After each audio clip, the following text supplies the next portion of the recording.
에는 성령의 열매 9가지 열매 중에서 제일 이제 마지막 열매인 절제에 대해서 우리가 말씀을 나누려고 합니다. 근데 오늘 본문을 보면 그러죠. 25절을 보면요. 이기기를 다투는 자마다 모든 일에 절제하느니. 그러니까 이기기를 원하는 자는 모든 일에 절제를 한다는 것입니다. 우리 그러죠. 학생들도 좋은 성적을 받아가지고 좋은 대학을 가야지 하는 학생들은 모든 것을 절제하지 않습니까? 놀고 싶지 않는 사람이 어디가 있으며 또 맛있는 거 먹고 싶고 또 남자 청소년들 같은 경우는 게임도 하고 싶고 그렇죠. 그렇지만 그 모든 것을 절제한다는 거예요. 왜 절제하냐면 이기기를 원하기 때문에 절제한다는 것입니다. 그런데 우리가 성령의 9가지 열매를 보면 사랑, 희락, 화평, 오래 참음, 자비, 양선, 충성, 온유, 절제잖아요. 사랑이 맨 앞에 있어요. 그러니까 어떤 학자들은 이렇게 말을 해요. 모든 열매가 사랑으로부터 나오는 것이다. 이렇게 말하는 학자가 있고, 그러면서 마지막 열매가 절제인 것은 이 9가지 열매를 다 맺기 위해서는 반드시 절제를 해야만이 이 열매들이 맺어지는 것이다. 그래서 어쩌면 열매를 완성하는 것이 절제가 아니겠는가. 그래서 사랑의 열매에서부터 시작을 해서 절제의 열매로 끝나는 것은 아닐까. 모든 열매를 정말 구슬을 꿰듯이 이렇게 완성하는 것이 절제라는 거예요. 그러니까 그 앞에 있는 8개의 이 열매, 이제 열매는 단수예요. 근데 8가지의 이 열매를 이루고 있는 것들, 사랑, 희락, 화평, 오래 참음, 자비, 양선, 충성, 온유까지는 절제가 없이는 이러한 말하자면 삶을 드러낼 수가 없다는 것입니다. 그래서 절제는 이 앞에 있는 모든 것들을 완성해 주는 것이다. 이렇게 표현을 하기도 합니다. 오늘 이제 본문 24절과 25절을 함께 읽으시겠습니다. 함께 읽으시죠. 운동장에서 다름질하는 자들이 다 달릴지라도 오직 상을 받는 사람은 한 사람인 줄을 너희가 알지 못하느냐. 너희도 상을 받도록 이와 같이 다름질하라. 이기기를 다투는 자마다 모든 일에 절제하나니 그들은 썩을 승리자의 관을 얻고자 하되 우리는 썩지 아니할 것을 얻고자 하노라. 아멘. 여기서 그러죠. 이기기를 다투는 자마다 모든 일에 절제하나니 그러죠. 이기기를 다투는 자마다 모든 일에 절제하나니. 이때 이 절제하나니가 그 헬라어로 하면은 원래의 뜻이 뭐냐면 헬라어 그걸 해석을 해보면요, 자기 자신을 정복하다라는 뜻이에요. 굉장히 큰 뜻이 담겨 있죠. 절제한다는 말이 자기 자신의 그 육체의 소욕을 정복한다는 것입니다. 그럼 무엇에 의해서 정복이 당하냐? 하나님 말씀에 의해서 정복당한다는 거예요. 하나님 말씀을 기준으로 해서 자기 자신의 그 말하자면 자기 자아, 생각, 욕망이 정복당하는 거예요. 말씀 앞에서 내가 죽는 거예요. 그것이 바로 절제라는 것입니다. 그래서 절제라는 것은 내 힘으로 뭐 이거 해볼 만하다 해가지고 뚝 끊고 아니면은 맺고 뭐 이렇게 하는 것이 절제가 아니라 하나님과 반드시 관계가 있는 것이라는 것입니다. 그래서 성령의 열매예요. 성령의 열매인데 하나님과 성령님과 전혀 관계가 없는 것은 열매가 아니죠. 그런데 자기 자신을 정복하는 것인데 어디서 정복을 당하느냐? 하나님 말씀에 의해서 정복당한다는 것입니다. 운동선수들이 우승하기 위해서는 아주 숙련된 코치 지도를 받지 않습니까? 우리가 운동선수들 이렇게 보면 굉장히 피나는 노력을 많이 하잖아요. 그래서 우리 생각에는 운동선수들이 약간 거칠고 그럴 것 같잖아요. 그리고 뭐 이렇게 오로지 운동만 하니까 세상 일에 대해서 이렇게 잘 알 것 같잖아요. 그런데 굉장히 순진하시대요. 순수하대요. 왜냐하면 오직 그것만 운동에만 열심을 기하고 있기 때문에. 그래서 이 오늘 사도 바울이 지금 이렇게 말하고 있는 것은요, 그때 그 시대에 사도 바울 그 시대에 올림픽 경기 때 마라톤 경주한 것을 생각을 하면서 한 거예요. 42km가 넘는 그 거리를 경주를 하면서 결국에는 월계관 쓰는 사람은 딱 한 명이잖아요. 그런데 죽자 사자 달리지 않습니까? 그렇게 강도 높은 훈련을 해가지고 결국에는 그 썩어 없어질 그 월계관을 받기 위해서도 그렇게 하는데, 너희들이 이기기를 원하냐면, 승리하기를 정말로 원한다면, 영적 전투에서 승리하기를 원한다면 너희들 그렇게 해야 되지 않겠느냐, 절제를 해야 되지 않겠느냐, 이러한 의미인 것입니다. 그래서 사도 바울은 그래요. 그리스도인들에게 높은 강도의 절제가 필요하다는 것입니다. 우리가 가끔 이렇게 보도를 접하다 보면요, 아유 안타까울 때가 있어요. 아우 저 연예인 참 반듯하고 그런데 어쩌다 그랬을까 안타까울 때 있어요. 뉴스를 접하다 보면은 아유 누구누구가 굉장히 대중들한테 인기를 입고 있었는데 음주운전을 하다가 차 사고를 냈고, 그러다가 이제 깜빡 두려워가지고 순간적으로 이제 도망을 간 거예요. 그게 이제 뺑소니가 된 것입니다. 그러니까 한 순간에 뭐 의도적으로 뺑소니를 하는 사람처럼 명예가 확 추락이 되는 경우가 있죠. 그리고 간혹 올림픽 경기 끝나고 나서 그런 경우 있지 않습니까? 그 선수가 금메달을 땄어요. 금메달을 땄는데 나중에 검사를 해보니까 약물 복용을 하고 나서 경기에 임했더라. 그래가지고 그 금메달 받은 게 취소가 되는 경우가 있습니다. 이럴 경우에 우리가 생각해 봤을 때 그 순간만 그 사람이 그러한 말하자면 터무니없는 그런 욕심을 내지 않았더라면 좋았을 걸, 이런 생각이 들죠. 절제라는 것은 지속적으로 뭐 하는 것을 이렇게 우리가 하나님 말씀 앞에서 그걸 꺾는 부분도 있지만, 우리가 순간순간 어떠한 것에 대한 욕망이 있잖아요. 그걸 끊는 것이 훨씬 더 어렵다는 것입니다. 그 순간을 끊으면 우리 그 순간 우리 자신이 변화가 되는 것이에요. 그러니까 순간의 그 내 욕망에 나를 뺏기지 말라는 것이죠. 내가 정복당하지 말라는 것입니다. 그런데 세상 속에서도 이렇지만 크리스찬들이라고 해서 다 절제된 생활을 하느냐? 그렇지 않죠. 하나님 믿는다면서도 불의한 방법으로 살아가는 경우가 얼마나 많습니까? 운동선수들이, 근데 크리스찬들은 훨씬 더 관대한 그러한 말하자면 대우를 받고 있다고 생각할 수가 있는 거죠. 운동선수들이요, 운동하면서 규칙을 위반하게 되면 어떻게 돼요? 한 번, 두 번 경고를 하죠, 심판이. 그랬다가 결국에는 퇴장을 시키잖아요. 그런데 크리스천들이 하나님의 말씀에 불순종하면은 뭐 한 번, 두 번 그렇게 경고가 별로 없습니다. 그리고 불순종한지도 잘 몰라요. 평소에 여러 번 불순종해가지고 그냥 만성이 돼가지고 왜 그럴까? 왜 우리가 절제하기가 어려운 것일까? 내 안에 있는 그 욕망을 이기지를 못한다는 것이죠. 크리스찬들만 그런 게 아니라 세상 사람들은 어떻게 보면은 이기지 못한다는 것조차도 잊어버리고 살아가는 경우가 많습니다. 세상 사람들 가운데 가만 보면은요, 모든 것을 다 가졌어요, 우리가 보기에는. 그런데 그 한 사람이 나중에 자살하는 경우가 있어요. 저 사람 뭐 부러울 게 뭐가 있을까? 그런데 뭐 한 가지가 부족했다는 것입니다. 그 한 가지가 없기 때문에 그 사람이 그걸 만족하지를 못한 거예요. 그런데 그 사람만 그러느냐? 우리들도 그럴 수 있다는 것입니다. 아무것도 가지고 오지도 않았는데, 내가 노력해서 별로 얻은 것도 없는데도 딱 한 가지 부족한데 그것이 만족될 때까지는 견디지 못하고 감사하지 못하는 경우가 있다는 것입니다. 그래서 그것 때문에 내가 지금 부족하다고 생각하는 거, 그걸 이제 아주 중요하다고 생각을 하고, 하나 부족한 것이 아주 나한테 있어서는 굉장히 큰 비중을 차지한다고 생각하는 거예요. 그걸 취하기 위해서 다투고 빼앗고 그러는 것입니다. 세상 속에서도 그래, 불신자들도 그거 자기가 부족하다고 생각하고 그거 하나 취하기 위해서 다투고 빼앗고 뺏기고 하다가 이 세상을 지옥처럼 만들어 버린다는 것이죠. 하나님께서 에덴 동산에 아담과 하와를 두셨습니다. 그런데 아담에게 하나님께서 먼저 말씀을 하셨어요. 다른 과실은 다 먹어도 되지만 저 선악과 저것만큼은 먹지 말으라. 저것 먹으면 너 정령 죽으리라. 그랬는데 아담과 하와가 절제하지 못하고 그걸 딱 따먹었습니다. 결국 하나님과의 관계가 깨져버리고, 그리고 이들은 에덴 동산에서 추방을 당하게 되는 것이죠. 아담과 하와가 많이 부족한 거 아니에요. 딱 하나, 하지 말라는 거, 그것만 안 하면 돼요. 부족해서 이들이 욕심을 낸 것이 아닙니다. 하나님보다 더 높아지고자 욕심을 낸 것입니다. 하나님의 자리를 탐한 것이에요. 부족하기는 뭐가 부족합니까? 집이 없습니까? 배가 고프기랍니까? 아니면 어디 승진을 해야 됩니까? 아니면 하나님이 안 만나주기를 합니까? 부족한 거 없었어요. 근데 그거 하나 부족한데 인간이라는 게 그런 거예요.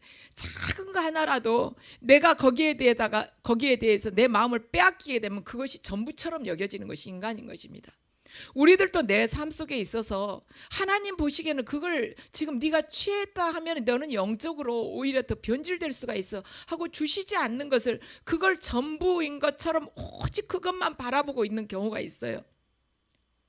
고양이가 배부르지만 작은 생쥐 한 마리 지나가면 그것 잡아먹으려고 그냥 하는 것처럼 오직 그것만 쳐다보고 있는 그 경우 있습니다. 근데 그게 바로 나를 영적으로 타락을 시킨다는 것이죠. 나에게 있어서 이 절제라는 열매를 맺지 못하게 한다는 거예요. 그렇지만 반면 요셉은 어떻게 했는가? 창세기 요셉은요, 하나님을 굉장히 경외하며 살았습니다. 그래서 하나님을 경외하면서 그가 살았는데, 경외하면은 축복을 받아야 되잖아요. 그런데 우리가 하나님께서 우리에게 허락하신 축복이 뭐냐면, 그 창세기를 보면은요, 요셉이 하나님을 경외함으로 해서 하나님과 동행했다고 그러죠. 동행한 것이 바로 축복이라는 거예요. 그래서 우리가 너무 현실적인 것을 생각을 하게 되잖아요. 그러면은 우리는 하나님과 절대 가까워질 수가 없는 것입니다. 세상과 하나님과는 원수잖아요. 근데 하나님이 원수로 생각하고 있는 것을 자꾸 우리가 그것을 복이라고 달라고 하게 된다면은 우리는 절대 하나님 안으로 들어갈 수가 없어요. 입술로는 동행해 주세요 하지만은 실제 마음 속에서는 저걸 내가 원하는 거 그걸 저한테 주세요 이러는 것이죠. 어떻게 생각하면은 동행할까봐 조금 두려울 수도 있어요. 왜냐하면 하나님께서 동행하시면서 내가 원치 않는 길로 가자고 그러실까 봐서 그거 좀 두려워하는 경향도 있습니다. 요셉은요, 형들에 의해서 애굽의 종으로 팔려갔어요. 그리고 보디발의 아내에 의해서, 아내로 인해서 강간 미수범으로 또 옥에 갇히게 됩니다. 이 옥에 갇힌 동안에 요셉이 얼마나 힘들었겠습니까? 이 성경을 읽어보면 옥에 갇힌 시간이 몇 시간이, 그 기간이 얼마냐면 우리 생각에는 한 2년 될 것 같잖아요. 왜냐하면 빵 굽는 관원장하고 술 따르는 관원장, 그 두 사람하고 한테 꿈 해석해 주고 나서 2년 후에 말하자면 왕이 꿈을 꿔가지고, 바로 왕이 꿈을 꾸고는 요셉을 불림을 받아서 나가게 되잖아요. 우리 생각에는 한 2년일 것 같죠. 13년 동안 갇혀 있었습니다. 13년 갇혀 있을 때 무슨 옛날에 말하면 곡식단이 자기한테 아무리 절하고 해와 달과 별이 절했다 해도 그 컴컴한 감옥 속에서 그 절하는 게 그게 막 실감이 나겠습니까? 13년 동안 요셉이 어떤 생각들을 그렇게 많이 했겠습니까? 순간순간 좌절하기도 하지만 내가 여기서 계속 언제까지 살아야 되는 거지? 나는 왜 이렇게 억울하게 들어왔는데도 내가 말 한마디 할 수가 없는 것일까? 아버지는 살아계실까? 형들은 왜 나에게 그 시간에 그런 이야기들을 그렇게 나에게 힘들게 했을까? 내가 형들에게 뭐 때문에 그렇게까지 밉보였을까? 여러 가지 만감이 교차했을 거 아니에요. 그런데도 그 시간을 꿋꿋하게 잘 견뎌낸 것입니다. 사람이요, 고통의 시간이 오래 길어갈수록요, 좋은 성품을 갖기가 참 어렵구나. 저는 그래서 옛날에는 좀 힘들게 그런 분들이 성격이 날카로워 가지고 갑자기 확 공격하고 이런 이야기 이렇게 하는 경우가 있잖아요. 왜 저럴까 했는데, 힘든 시간이 길어지면은 이 속에서 내 나름대로 자꾸 이걸 인내를 하면서 이걸 내려놓는다고는 하지만 그게 어느 순간 이렇게 폭발하려고 할 때가 있어요. 근데 요셉 같은 경우는 얼마나 억울했겠습니까? 자기 구덩이에다 던져놓고, 그 메마른 구덩이에다 던져놓고, 자기가 가지고 온 음식 형들은 그 옆에서 먹으면서 거기서 다 말소리가 들리잖아요. 들리면서 쟤를 팔까 죽일까 이러면서, 그러면서 아버지한테 죽었다고 말하지, 이렇게 하는 소리가 들릴 때 얼마나 형들이 원망스러울 수가 있잖아요. 근데 요셉한테는 그것이 없어졌다는 것입니다. 왜 그랬을까? 왜 요셉은 그 어린 나이인데도 그랬을까? 바로 하나님께서 주신 꿈이 있었기 때문입니다. 그는 하나님이 말하자면 하나님의 그 능력을 알았기 때문에 원망을 하지 않았어요. 자기한테 주신 비전이 있었기 때문에 그 비전만 붙든 것입니다. 그래서 저와 여러분도 아무리 지금 힘든 시간을 지나가신다 할지라도 하나님께서 나에게 주신 비전이 있다는 것이에요. 그걸 붙드는 것입니다. 하나님, 그분은 영원하신 분이세요. 그 비전을 붙들어야만이 우리가 이 현실 속에서 터무니없는 욕망이나 지름길을 택하려고 한다거나 편법을 써가지고 불의한 방법으로 살려고 하지 않는다는 것이에요. 절제하는 삶을 살아갈 수가 있다는 것입니다. 내가 뭔가에 남들과 생각해 봤을 때 경쟁에서 좀 뒤처졌다. 내가 뭔가 낙오됐다고 생각을 하면은 어느 순간 불이한 방법을 사용해서 한순간에 많은 것을 다시 만회를 해야지 할 수가 있거든요. 그럴 때 우리는 절제한다는 것을 잊어버리게 돼요. 그런데 하나님께서 나에게 주신 비전, 하나님께서 나를 통해서 이루시고자 하는 그 원대한 뜻, 그걸 생각하면 절대 터무니없는 욕심을 내지 않는다는 것입니다. 성경은 우리에게 끊임없이 말씀하고 있습니다. 갈라디아서 5장 17절 말씀입니다. 함께 읽으시겠습니다. 육체의 소욕은 성령을 거스리고 성령은 육체를 거스르나니 이 둘이 서로 대적하므로 너희가 원하는 것을 하지 못하게 하려 함이니라. 아멘. 우리들이 육체의 소욕이 성령을 거스리고 성령이 육체의 소욕을 거스린다는 것, 이걸 내가 지금 신앙생활하면서 느끼지 못하고 살아간다면 나는 지금 영적으로 잠들어 있는지도 몰라요. 여러분은 여러분 안에 육체의 소욕이 나타날 때 그것을 여러분들이 제어할 능력이 있습니까? 나에게 있어서 육체적인 욕망이 딱 올라와요. 근데 내가 그것을 자제할 능력이 있냐는 것입니다. 저는 이걸 설교 준비를 하면서 나는 뭘 제일 제어를 못하고 살아가나. 저도 제어를 잘 못하거든요. 근데 뭘 제일 제어를 못하고 살아가지 하고 생각을 해보니까 먹는 걸 제어를 못하는 거예요. 제가 어제도 라면을 먹으면 속이 안 좋다는 거 뻔히 알면서 너무너무 먹고 싶은 거예요. 먹을까 말까 반만 먹을까. 그러다가 반을 먹어가지고는 입에서 이렇게 살짝 지나만 가지 제대로 맛을 모를 것 같아요. 하나를 끓여가지고 먹고 나니까 속이 그렇게 온 몸이 확 풀린 것처럼 너무 좋은 거예요. 물론 이제 그 다음에 속은 안 좋았지만 속은 좀 불편했지만 그래도 먹고 싶은 거 딱 먹으니까 몸에는 좀 안 좋다고는 하지만 안 좋을 거 각오하고 먹으니까 속이 탁 풀린 것 같아요. 그래서 이게 이래서 큰 것에서 우리가 크게 절제를 못 해가지고 문제가 생긴다는 그러한 것도 있지만은 작은 것에서도 내 자신을 이렇게 이겨내지 복종시키지 못하는 게 있구나. 그렇게 말하자면 걷는 것, 그렇게 말하자면 저녁 때 이렇게 하는 거, 워킹, 그게 좋다고 하지만은 게을러서 옷 챙겨 입고 그 앞에 조금만 돌고 오면 되는데도 그걸 안 하는 거예요. 그게 건강에 그렇게 좋다는데 앉아서 먹는 건 쉽게 돼도 나가서 걷는 것은 안 되는 거예요. 그래서 우리가 우리의 육체의 소욕을 제어하기가 그렇게 어렵다는 것입니다. 근데 오늘 절제가 성령과 관계가 있다고 하는 것은 성령의 열매 중 하나이죠. 성령과 관계가 있다고 하는 것은 우리들이 절제할 수 있는 그 능력이 내 힘으로부터 나오는 것이 아니라 성령님이 다스림 가운데로 우리가 그 안으로 들어갈 때 우리가 절제를 할 수가 있다는 것입니다. 로마서 8장 26절 27절을 함께 읽으시겠습니다.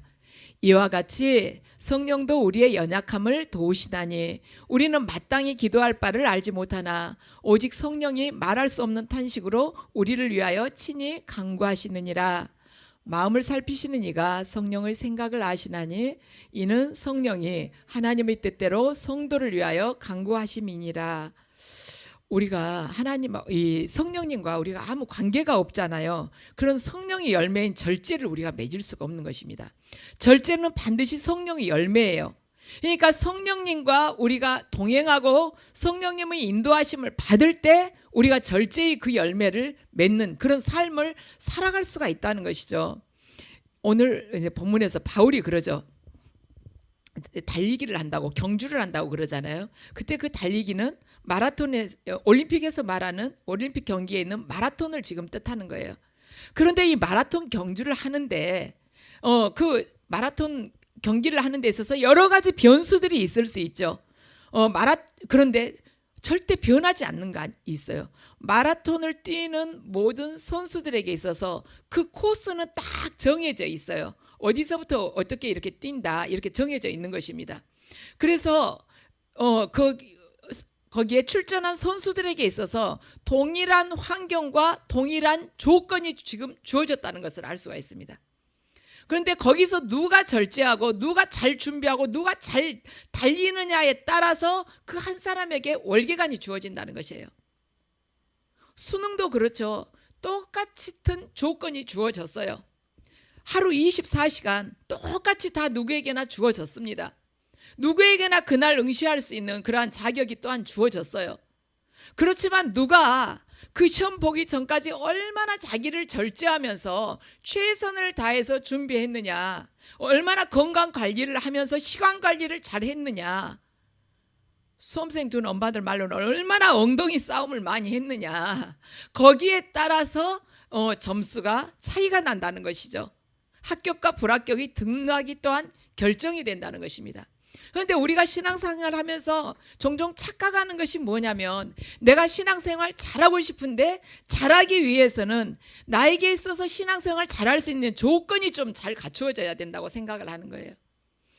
내가 직장 생활만 안 하면 기도 더 많이 할 수가 있을 텐데, 내가 직장 생활만 안 했으면 성경을 더 많이 읽을 수가 있을 텐데, 내 아이가 고3만 아니었으면 내가 신앙생활 더 잘할 수 있는데, 내가 시부모님만 모시지 않았더라면 기도 더 많이 할 수 있는데, 이런 뭐 하지 않았더라면 더 잘할 수 있는데, 이러한 조건을 우리가 생각하면서 아쉬워하는 부분이 있어요. 내가 그렇게만 했으면 신앙생활 더 잘했을 텐데.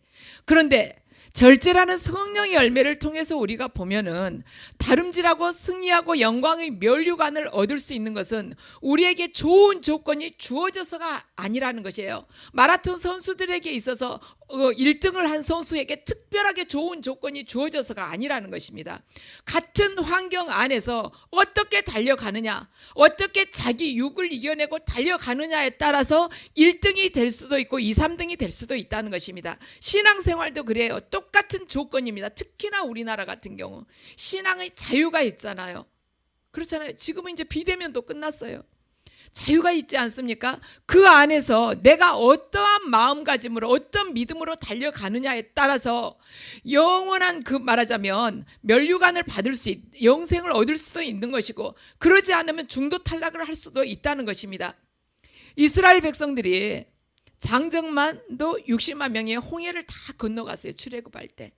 그리고 광야로 가서 다들 똑같은 만나와 메추라기를 먹었습니다. 목마를 때 반석을 모세가 쳤을 때 거기서 터져 나오는 생수도 먹었어요. 이 모든 것을 이 이스라엘 백성들이 다 경험을 했습니다. 그렇지만 끝까지 하나님 나라를 바라보면서 하나님이 주신 그 비전을 놓지 않고 그 약속을 붙들었던 사람은 장정 60만 명 중에 2명밖에 아니었다는 것이에요. 가나안 땅에 들어간 사람은 장정 60만 명 중에서 2명뿐이었습니다. 다 같은 조건이었어요. 누구는 메추라기 먹을 때 하나님께서 누구는 멧돼지 내려준 거 아니었어요. 누구는 만나 먹을 때 하나님께서는 흰 쌀밥을 주지 않았습니다. 다 똑같은 조건이어서 같이 그 광야길을 걸어갔어요. 그런데 절제하지 않고 말씀을 붙들지 않을 때 나머지는 다 광야에서 쓰러져 죽었습니다. 우리들이 성령의 열매로서 절제를 맺고 살아간다고 하는 것은 우리가 편법을 쓴다거나 지름길을 찾아가는 것이 아니라 우리가 하나님의 말씀을 가지고 살아가는데, 주님께서 하나님, 우리가 어떤 자리에 있든지 하나님, 제가 정말 신앙의 그 정도를 걷게 해주세요 하고 하나님께 매달리면서 살아가는 것이에요. 정말 하나님, 제가 지금 상황이 굉장히 열악하고 힘들어요. 그런데 지금 이 상황 속에서 하나님 말씀대로 살아가면 이것마저도 다 잃어버릴 것 같아요. 그렇지만 제가 아버지, 망한다 할지라도 하나님 말씀 붙들고 살아갈 수 있도록 저에게 담대함 주시고 하나님을 더 신뢰하고 의지할 수 있도록 해주세요. 저 편법 쓰지 않겠어요. 저거 바라보지 않겠습니다. 많은 사람들이 저 길로 가지만 저는 그 길을 택하지 않겠습니다 하고는 딱 칼로 무를 자르듯이 잘라버리는 것, 자기를 하나님 앞에 복종시키는 것, 그게 성령의 열매인 절제, 그 삶을 살아가고 있다는 것입니다. 사도 바울은 빌립보 감옥에 갇혀서도 편지를 통해서 형제들을 항상 기뻐하라고 했어요. 항상 기뻐하라, 쉬지 말고 기도하라, 범사에 감사하라. 사도 바울이 뭐가 그렇게 기쁜 일이 있겠습니까? 감옥에다가 가둬놨을 때 거기서 뭐 기뻐하라고 감옥에 가둬놨겠습니까? 기뻐할 일이 없도록 만들려고 감옥에다 넣어놨죠. 그러잖아요. 사도 바울이 거기서는 자기는 부하나 비나나 배부르나 줄이나 거기서 다 자기는 자족하는 삶을 살고 있다고 그랬어요. 어떻게 감옥에서 만족을 할 수가 있겠습니까? 감옥이라는 것은 부족한 그 고통을 당해보라고 지금 감옥 속에다 집어넣는데, 근데 사도 바울은 자족한다는 것이에요. 거기서 감사한다는 것입니다. 절대 감사하지 못할 조건 만들어가지고 거기다 넣어놨는데 사도 바울은 감사한다는 것이에요. 그렇지만 바울은 그곳에서 기쁨을 빼앗기지 않고 자족함을 잃지 않았습니다. 그 안에서도 기쁨을 빼앗기지 않는다. 이것을 보면 신앙은 장소가 문제가 아니구나. 신앙은 환경이 문제가 아니구나. 도대체 그럼 신앙은 무엇이 문제냐? 무엇에 의해서 우리 신앙이 좌우가 되고 무엇에 의해서 우리가 절제를 할 수 있고 할 수가 없는 것일까? 창세기 그 요셉을 보면요, 그 어린 나이에 어떻게 그렇게 절제를 할 수가 있었을까? 요셉이요, 보디발의 아내를 원망했다는 것이나 그런 말 없어요. 보디발 아내가 저한테 이렇게 했어요. 이렇게 그러고는 지금 거짓말을 해가지고 제가 억울하게 지금 여기 들어와 있어요. 제 형들이요, 저한테 어떻게 한지 아세요? 그럴 수가 있어요. 그 먼 길을 아버지가 주신, 말하자면 음식을 가지고 거기까지 낑낑거리면서 가지고 갔는데 저를 옷을 벗겨가지고 구덩이에다 집어넣었다가 나중에는 돈 받고 팔아버릴 수가 있어요. 이렇게 원망했다는 말이 한마디도 없어요. 어떻게 그렇게 어린 나이에 그가 절제력을 가질 수가 있었는가? 나중에 아버지가 떠나고 난 후에 요셉이 형들에게 했던 말을 가만히 이렇게 묵상을 해보면 알 수가 있습니다. 아버지가 떠나고 난 후에 형들이 요셉이 자기를 해칠까 봐 두려워서 요셉에게 말을 하죠. 아버지가 살아계실 때 요셉 너가 우리를 좀 잘 돌봐달라고, 우리가 잘못한 거 좀 용서해달라, 이런 식으로 이야기를 했다고 그래요. 그러니까 요셉이 어떻게 대답을 하냐면 창세기 50장 19절 말씀입니다. 함께 읽으시죠. 요셉이 그들에게 이르되 두려워하지 마소서, 내가 하나님을 대신하리이까. 아멘. 요셉이 절제할 수 있었던 것은 내가 하나님을 대신하리이까. 여기서 우리는 중요한 실마리를 찾게 돼요. 그리스도인이 절제하지 못하는 이유가 무엇인가? 왜 기도한다면서, 왜 오늘 아침에 내가 성경을 읽었는데도 벌써 1시간도 안 지났는데 절제하지 못하는 것일까? 그 이유는 지금 요셉의 입술을 통해서 하나님께서 말씀하고 계십니다. 하나님을 대신하려 하기 때문에 우리들이 절제를 하지 못한다는 것이에요. 요셉이 끝까지 형들에게 분노하지 않고 이스라엘의 12지파가 생길 수 있는 그 그루터기 같은 존재가 될 수 있었던 까닭은 자신이 하나님을 대신해서는 안 된다는 그 믿음을 가지고 있었기 때문에 어떤 상황 속에서도 절제하고 어떤 상황 속에서도 자족할 수 있는 사람이 되었다는 것입니다. 만약에 요셉이 아버지 돌아가시고 난 후에 형들한테 이 전액 안 갚으면 한다고 형들 죽여버렸으면 이스라엘 12지파가 생기겠어요? 그런데 요셉이 절제를 했지 않습니까? 그래서 요셉이 이스라엘 12지파의 그루터기 같은 존재가 된 것입니다. 여러분, 우리는 그래요. 지금 이 환경 속에서 내가 이것만 해결되면 얼마든지 웃을 수 있고 날마다 감사하고 날마다 찬양할 수 있는데, 주님 이것만 해주시면 되잖아요. 더 이상 기도 안 할게. 이것만 해주시면 제가 그때부터는 그냥 항상 팔 걷어붙이고 하나님 위해서 살아갈게요. 그리고 항상 누구한테든지 기쁘게 미소 지으면서 주님 찬양만 하고 살게요. 이러한 거 우리들 어쩌면 하나씩 있을 수 있어요. 근데 문제는 이것 때문에 제가 지금 좀 힘들거든요. 이것 때문에 제가요, 날개가 꺾인 것 같아요. 이런 부분이 있어요. 이것만 있으면 제가 아무것도 원하지 않고 항상 감사하고 만족하면서 살게요. 언젠가 제가 그것만 해결되려고 하면 그때부터는 무조건 감사할게요. 이럴 수 있는데 여러분, 언젠가 만족할 날이 오리라. 지금 만족할 수 없는 사람은 언제가 되어도 그런 만족을 절대로 맛보지 못합니다. 지금 이 상황에서 감사하지 못한 사람은 다음에 어떤 상황이 와도 감사할 줄 몰라요. 우리 그러죠. 집안에 아무 일 없다가 갑자기 누가 아파가지고, 가족 중에 한 명이 아파가지고 병원에 입원해 보세요. 얼마나 바빠요. 그때 병원 이렇게 같이 지내고 같이 또 거기서 옆에서 보호자 침대에서 자고, 아침이면 와가지고 또 뭐 빨래 해놓은 거 있으면 또 가지고 와서 해가지고 또 반찬이라도 조금 좋아하는 거 있으면 가지고 가볼까 하면서 왔다 갔다 하면서 무슨 생각 나요? 내가 이전에는 뭐 때문에 바빴지? 근데 이전에도 바쁘다 그랬거든요. 그러니까 항상 우리가 감사를 해야 되는 거예요. 항상 자족하고 하나님 앞에서 기쁨으로 다른 사람들에게 기뻐하면서 그러면서 살아야 된다는 것입니다. 그리고 태어나고 나면 아무 일 없을 것 같죠. 그런데 또 막 바쁜 일이 또 생겨. 그러면서 하는 말이 이번에 있는 동안에 뭐 일 못했더니 너무 바쁘다는 거예요. 근데 그것이 계속 바쁜 거예요. 문제는 지금 항상 이 가운데서도 여유를 가지고 하루에 딱 일정 시간 하나님 바라볼 수 있고 성경 읽을 수 있는 자, 그 자가 하나님 앞에서 감사할 수 있는 것입니다. 그 자가 절제하고 그 자가 자족할 수 있는 거예요. 여러분 지금 성경 읽으시다가 조금 멈추신 분 계세요? 우리 100일 통독하시다가 혹시 그런 분이 계시면 오늘 58일째잖아요. 그냥 58일째부터 읽으시세요. 예.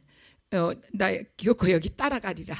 그동안에 못 읽은 거 밀린 거 따라가야지 생각하면 100일 될 때까지 못 따라갈 수가 있습니다. 그러니까 일단 오늘 거 읽으시고 내일 또 59일째 읽고 시간이 좀 남으면 그 전에 것도 앞으로 가서 또 읽으시고 막 이거 뭐 이제 따라가리라 하다 보면 이게 계속 쌓이거든요. 근데 오늘이 가장 빠른 시간이에요. 어떻게 생각해 보면 내가 읽고 나도 별로 내 머릿속에 여러 가지 생각이 많아가지고 기억이 난 게 별로 없어. 여러분 그러실 수 있어요. 여러분들이 말하자면 오늘 하루분을 읽으시면서 한 40분을 읽었다고 생각을 해보세요. 그 중에 내가 읽었던 것 중에서 정말 몇 구절이 생각이 나지? 생각 잘 안 나고 성령님께 깨닫게 해달라고 읽기 전에 기도했는데도 별로 깨닫게 해주신 것 같지가 않는 거예요. 읽기 전에 알았던 내용이나 읽고 나서 깨달음이나 비슷한 것 같아요. 그래도 여러분들 계속 읽는 것입니다. 하나님이 그 마음을 보세요. 나이 들어가면서 기억력이 점점 새록새록 좋아지는 사람이 있겠습니까? 제가 어느 정신과 의사한테 제가 물어봤어요. 기억력 좋아지는 약 좀 있으면 좋겠어요. 잘 잊어버려가지고. 그랬더니 그 선생님이 뭐라 하시냐면 그 약이 있으면 저부터 먹겠어요. 잘 잊어버리는 게 당연한 거예요. 그리고 잊어버려야 돼요. 안 잊어버리고 다 기억하고 있으면 어떻게 되겠어요? 그러니까 콩나물에 물 주면 빠지듯이 많이 빠지고 오늘 말씀 중에서 그냥 한 구절만 남아도 된다 생각하시고 여러분들 계속 꾸준히 읽으세요. 신앙은 장소의 문제가 아니고 환경의 문제가 아니라는 것입니다. 우리가 사는 이 삶 가운데서 어떤 환경이 펼쳐지든지 우리가 하나님의 말씀을 전적으로 신뢰하고 내가 하나님을 대신하리까 이런 마음을 딱 내려놓고 내 자신을 하나님께 맡기는 것입니다. 하나님께서 성령님께서 내 대신 다 이끌어 가주시는 거예요. 그럴 때 절제하는 삶을 살 수가 있는 것입니다. 로마서 8장 13절 말씀을 함께 읽으시겠습니다. 너희가 육신대로 살면 반드시 죽을 것이라되 영으로서 몸의 행실을 죽이면 살리니. 아멘. 우리 너무 잘 알지만 정말 어려운 문제죠. 육신대로 살면 반드시 죽는다는 것 알죠? 영으로서 육신의 행실을 죽이면 반드시 산다는 것입니다. 그러니까 육신의 소욕과 성령의 소욕이 꼭 시소 같은 것이죠. 육신의 소욕이 강해지면은 영적인 것들이 아무 힘을 발휘를 하지 못해요. 육신의 소욕이 강해지면, 영적으로 강해지면 육적인 것은 힘을 쓰지를 못하는 것입니다. 우리요 지난주에 내가 성경 읽고 너무너무 기뻤어요. 새로운 깨달음이 있었어요. 기도할 때도 하나님 그 임재 안으로 내가 깊이 들어간 것 같았어요. 그런데 이번 주에는 집에 무슨 급한 일이 있어가지고 그 일 해결한다고 바쁘게 다니다 보니까 기도도 좀 놓치고 말씀도 제대로 묵상도 하지 못했어요. 그럴 때 어때요? 텅 비어버린 벌집 같은 생각 들지 않으세요? 저는 그럴 때가 있어요. 그 벌통 있잖아요. 거기에 꿀이 가득 찼을 때 성령 충만할 때는 그런 느낌 되는데 바빠가지고 뭐해 막 이렇게 시간에 쫓기고 그러다가 딱 놓치면은 그 텅 비어가지고 벌집이 텅 비어서 만지기만 하면 바스르 깨져버릴 것 같은 내 영적인 상태가 그렇구나. 그래요. 세상의 마음을 빼앗기게 되면요. 지난주에 성령 충만했다 할지라도 이번 주에요. 그 봄날 아지랭이 들판에서 아지랭이 올라가듯이 나의 그 영적인 것들이 한순간에 다 날아가 버린 것 같습니다. 또 우리가 영적으로 충만하잖아요. 충만하게 되면 육적인 거 생각 안 나요. 생각 안 납니다. 그래서 이게 작은 종이장 한 장 차이거든요. 그래서 계속해서 나를 이쪽으로 그냥 밀어 넣어야 되는 것이에요.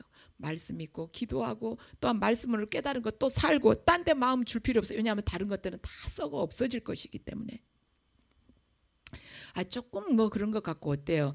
세상 살면서 그 정도 조금 더 마음 한눈 팔지 않을 수가 있겠어요? 나가면 대화가 돼야죠. 좀 알고 지내야 되잖아요. 이것저것 좀 세상적인 것도 알아야 되잖아요. 그런 거 절대 부러워할 필요가 없습니다. 마음을 줄 필요도 없고 시간을 거기다가 빼앗길 필요도 없고 영적인 것을 거기다 낭비를 할 필요가 없어요. 제가 얼마 전에 어느 분들 이렇게 모임에 가게 됐어요. 가게 됐는데 이야기를 하세요. 그분이 이제 의사거든요. 의사인데 이야기를 하는 거예요. 환자가 와가지고 이제 간이 안 좋으신 분이었어요. 와가지고 묻더래요. 이제 술 마시지 말라고 딱 의사가 권면을 하니까 이분이 권면을 하니까 그 환자가 뭐라고 하냐면 저는 술 그렇게 진하게 안 먹는다고 소주 같은 거 안 먹고 막걸리에다 제가 물 조금씩 타서 먹는 것은 괜찮겠어요? 하고 물어보더래요. 100% 막걸리 먹지 않고 막걸리에다 물을 좀 타서 연하게 먹으면 좀 간이 덜 나빠지지 않겠냐 이렇게 질문을 하시더래요.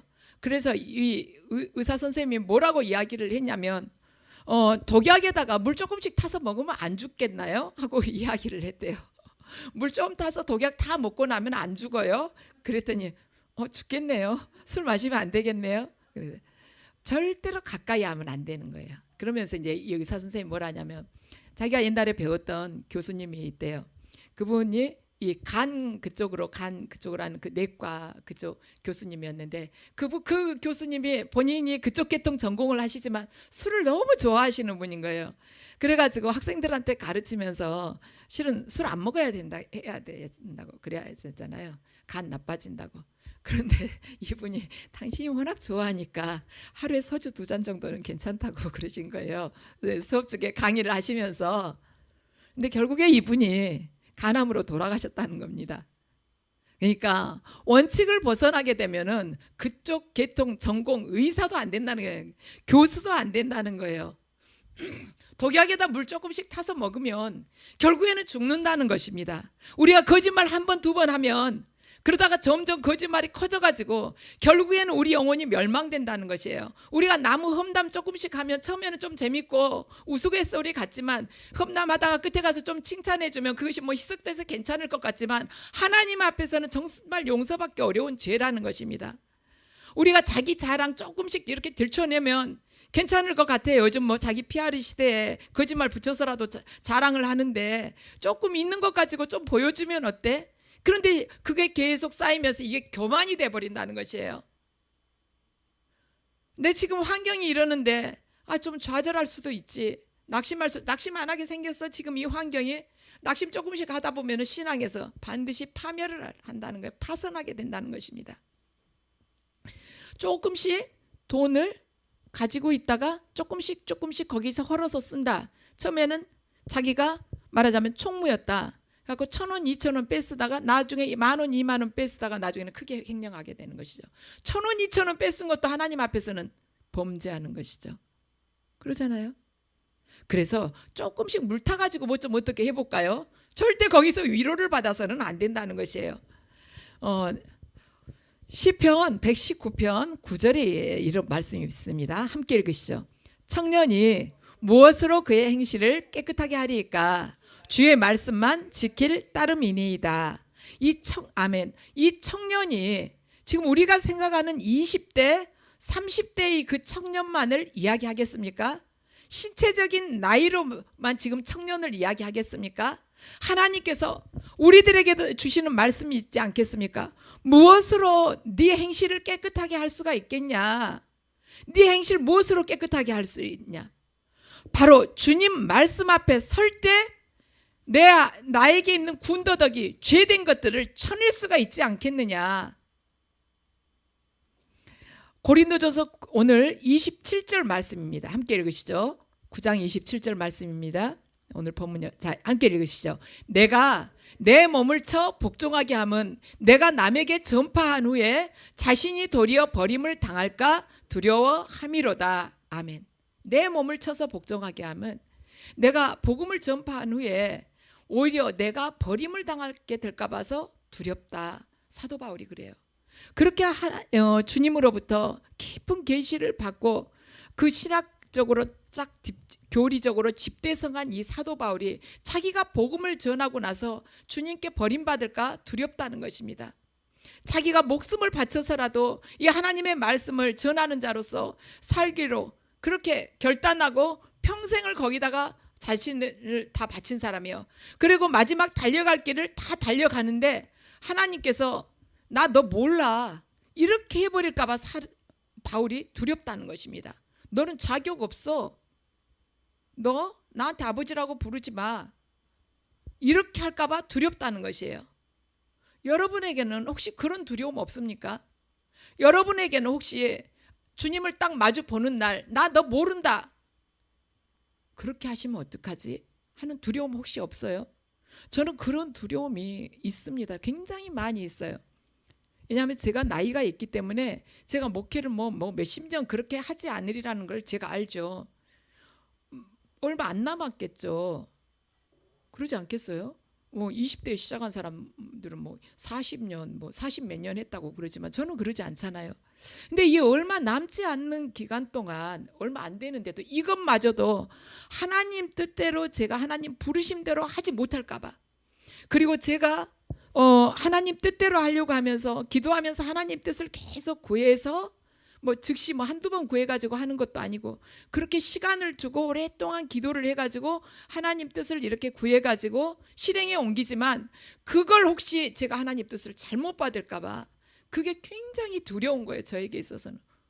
오히려 길게 하신 분들은 길게 하는 동안 잘못했으니까 너 그 오랫동안 그럴 수도 있지 하나님이 그러실 수도 있겠지만 저에게는 이 짧은 시간을 주셨는데 너 그것도 못하냐고 남은 몇 분의 1인데 그것마저도 못했어? 이러실까 봐 저는 두렵다는 것입니다.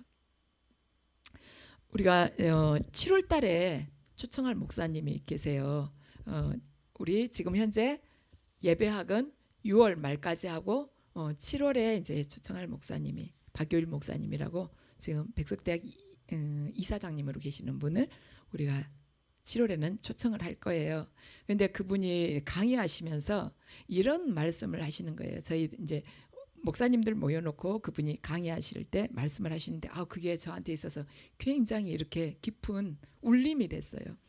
이제 목사님들 대상으로 하시니까 주의 종들이라는 그걸 이제 기본으로 하고 하시는데 하나님의 종들 가운데서 하나님께서 이미 해임을 시켰는데도 자기 해임시킨지도 모르고 강대상에서 그 비진리를 전하고 있는 사람이 있다는 것입니다. 그 100% 비진리가 아니라 99% 진짜를 전하다가 1% 정도 빗나가게 전하거나 아니면 자기가 특별하게 관심 있는 부분을 확 성경 말씀 거기를 부각을 시켜가지고 그게 전체인 양 전하는 하나님의 종들이 있다는 것이에요. 근데 하나님은 그를 이미 너는 내 종이 아니다고 해임을 시켰는데 그 사람은 모르고 계속 이야기를 하고 있다는 것입니다. 그러면서 우리나라 사법제도는 삼심제이지만 예수님의 심판은 단심제이다. 사면도 없고 복권도 없는 것이다. 예수님의 심판은 잘못하면 영원한 벌이다. 근데 그걸 모른다. 구약시대에는 즉시 죽었다. 제사장이 제사드리러 안에 들어갔다가 잘못했으면 죄가 있으면 그 즉시 죽었는데 요즘에는 안 죽으니까 하나님의 종들이 자기가 얼마나 잘못한지를 모르고 앞에서 계속해서 말을 한다는 것입니다. 저도 이야기하면서 두려워요. 제가 아직 안 죽어가지고 그 정신 못 차리고 있는 사람 중에 하나 아닌가 하고 두렵기도 합니다. 그러면서 이제 성경 함부로 해석하지 말라고 그런 이야기를 하시는 거예요. 성경의 가감은 이미 금지가 되었다. 가감하는 불법을 행하게 되면 반드시 심판 때 정죄를 받게 된다 하시면서 목사님들 성경 말씀 잘 말하자면 연구하고 묵상하고 기도해서 성령께서 인도하시는 대로 그대로 전해야 된다. 이러한 의미로 이제 말씀을 하셨어요. 심판은 단심제다. 우리나라 사법제도는 삼심제지만 하나님의 심판은 단심제다. 그러니까 사면 복권도 없고 잘못하면 영원한 형벌이니까 정말 하나님의 말씀을 두려움으로 대하면서 그 말씀을 경외하는 마음으로 하나님께서 원하시는 그 뜻대로 전해야 된다. 물론 본인이 먼저 그렇게 살아야겠죠. 그러면서 불법을 행한 자는 반드시 심판 때 정죄를 받는다고 말씀을 하시면서 계시록 22장 18절에서 19절 말씀을 인용을 하셨어요. 자, 함께 읽으시죠. 내가 이 두루마리의 예언의 말씀을 듣는 모든 사람에게 증언하노니 만일 누구든지 이것들 외에 더하면 하나님이 이 두루마리에 기록된 재앙들을 그에게 더하실 것이요 만일 누구든지 이 두루마리의 예언의 말씀에서 제하여 버리면 하나님이 이 두루마리에 기록된 생명나무와 및 거룩한 성에 참여함을 제하여 버리시리라. 아멘. 근데 이게 이제 박 목사님은 이 목사님들을 모여놓고 말씀하셨으니까 그렇지만 이 말씀이 꼭 목사들만을 지금 계시록 22장 18절 19절 말씀은 목사만을 대상으로 하는 것이 아니라 우리 목사뿐만이 아니라 모든 성도들을 대상으로 지금 주신 말씀이라는 것입니다. 그래서 말씀을 두려움으로 우리가 대하면서 반드시 질문을 해야 돼요. 절제하기 어려울 때 내가 하나님을 대신하리까? 내가 하나님 윗자리에 서리까? 심판과 정죄는 하나님이 하시는 것인데 내가 그걸 대신하리까? 항상 기억을 할 때 우리가 순간적으로 확 충동적으로 올라오려는 내 감정을 누그러뜨릴 수가 있는 것입니다. 오늘 사도 바울은 두렵다고 그랬어요. 자기가 이 복음을 다 전파한 후에 자기가 하나님으로부터 버림받을까 두렵다고 한 것입니다. 그 사도 바울이 두려움으로 끝나는 것이 아니라 우리들이 두려움이 될 때 이 절제가 얼마나 귀한 것임을 우리가 깨달을 수가 있는 것입니다. 그러다 보면 이 절제가 얼마나 귀하다는 것을 알게 되면은 누가 나를 알아주지 않아도 하나님께서 원하시는 자리에 있을 수 있다는 것이죠. 이걸 준비하다가 그 방주교회 박보영 목사님 예전에 하셨던 설교가 갑자기 떠올랐어요. 박보영 목사님 그 멘토 그분이 돌아가실 때 뭔가를 이제 돌아가시잖아요. 뭔가를 보시고 하나님이 계시해 주신 걸 보시고 박보영 목사님한테 이야기를 해주셨는데 천국에 가서 이제 하나님께서 이렇게 은혜로 천국을 이제 볼 수 있는 천국에서 함께 할 수 있는 은혜를 주셨는데 이 지상에서 천국에 굉장히 큰 집이 있더래요. 그러니까 누구 집이냐고 그러니까 저 사람 집이라고 가르쳐 주시더래요. 그런데 그 목사님이 어떤 분이었냐면 아주 작은 섬에서 교인들 나이 드신 분들 몇 분 데리고 목회를 하고 계셨는데 그 목사님 자녀가 장애를 가지고 있었습니다. 도저히 목회할 수 있는 그런 처지가 아닌데 어렵게 이 목사님이 성도라고는 한 10명도 될 듯 말 듯 그 정도 작은 그러한 교회를 이렇게 이끌어가면서 하고 계셨는데 그 목사님의 집이 천국에 그렇게 크더라는 거예요. 그런데 이 말하자면 가시적인 이 세계에서는 세상에서는 그 목사님이 뭐가 크겠습니까? 섬에 계신 그 목사님이 노인들 몇 분 데리고 계신 목사님이 뭐가 그렇게 비전이 크겠어요? 엄청나게 뭐 큰 제자 훈련을 계획을 세워갖고 하는 것도 아니고.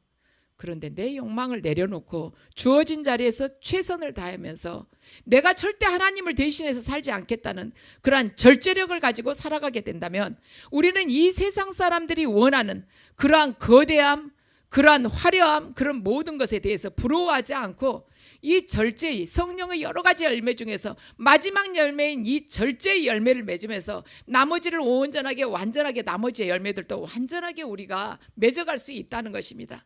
그래서 저와 여러분 모두가 이 절제의 열매를 우리가 맺어가면서 하나님 앞에서 끝까지 쓰임받는 아름답게 쓰임받는 그런 주님의 권속이 되시기를 주의 이름으로 축원합니다.